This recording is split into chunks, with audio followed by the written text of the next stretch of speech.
For today's video mga idol, ayusin natin itong Yamaha Aerox kasi palyado at tumagok at namamatay kapag piniga yung throttle niya.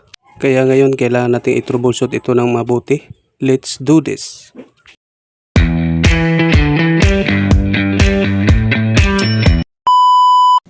At ito na mga idol, tinanggal ko na yung kanyang lumang spark plug at saka itong kanyang mga pairings dito.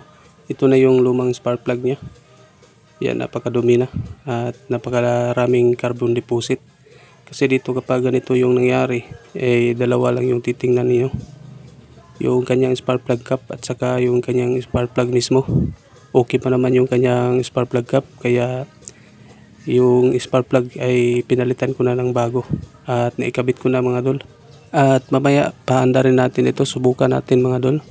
Ikabit ko lang muna to lahat itong mga pairings kasi tinanggal ko itong kanyang flooring dito para hindi siya sagabal pag kabit natin ng bagong spark plug. At ibalik lang natin itong kanyang mating.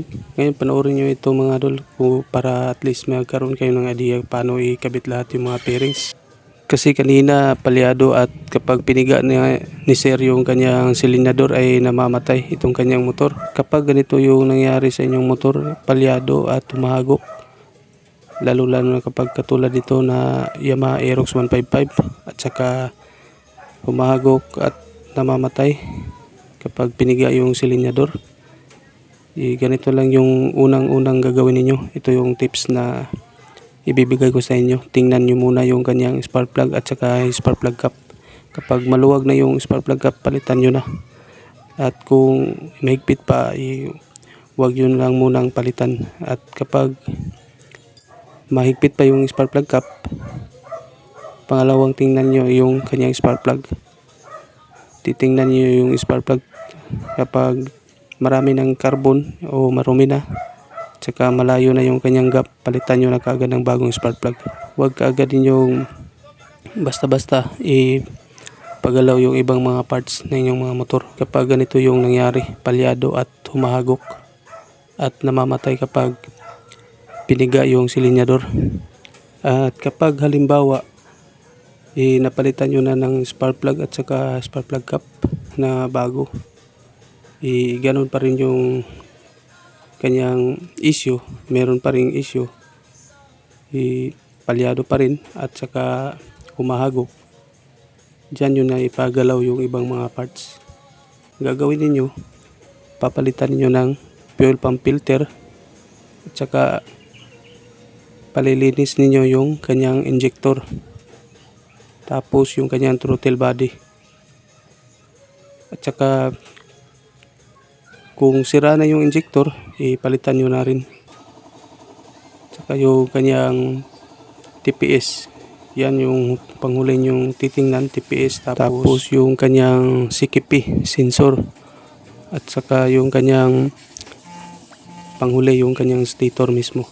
At ipalinis nyo rin yung kanyang air filter elements dun sa kanyang air cleaner. Linisin nyo rin yun. At kung kailangan ng palitan yung elements ng inyong air cleaner filter, palitan nyo na yung kanyang elements. At ngayon kakabit lang natin yung mga wire ng kanyang battery at saka itong kanyang compartment. Lagyan lang natin ng mga tornilyo at pagkatapos mamaya susubukan natin kung nawala na ba yung kanyang issue, yung palyado at humahagok. Susubukan nating paanda rin para masigurado natin na wala na yung issue niyan dito sa kanyang motor, at para makita ninyo kung maayos na itong ginagawa natin, inayos natin na Yamaha Aerox 155, na wala yung kanyang issue. Mamaya pagkatapos ito, paanda rin natin, ikabit ko lang muna itong kanyang battery. At pagkatapos nating may kabit itong battery, sunod natin ikabit yung kanyang mga pairings. Panoorin nyo ito mga idol para at least magkaroon kayo ng idea kung paano ikabit yung mga pairings dito sa Yamaha Aerox 155. Kasi kanina pasensya na kayo, hindi ko na ipakita sa inyo kung paano ko ito binaklas lahat yung mga pairings.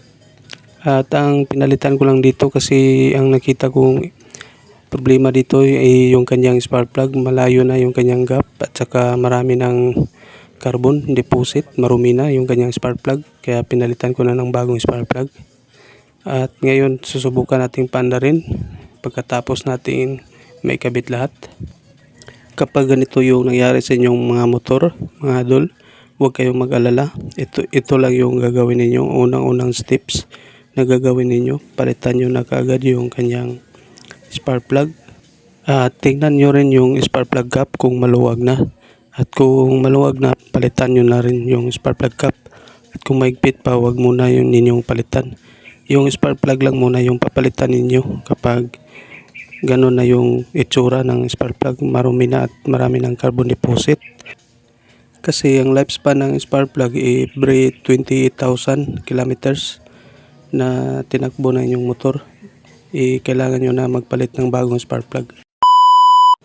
Ngayon mga idol, dahil nakabit na natin lahat, subukan nating paandarin itong kanyang motor. Kasi kanina palyado at tumagok, okay na mga idol. Pag piniga natin yung kanyang silindador ay hindi na siya namamatay at hindi na palyado.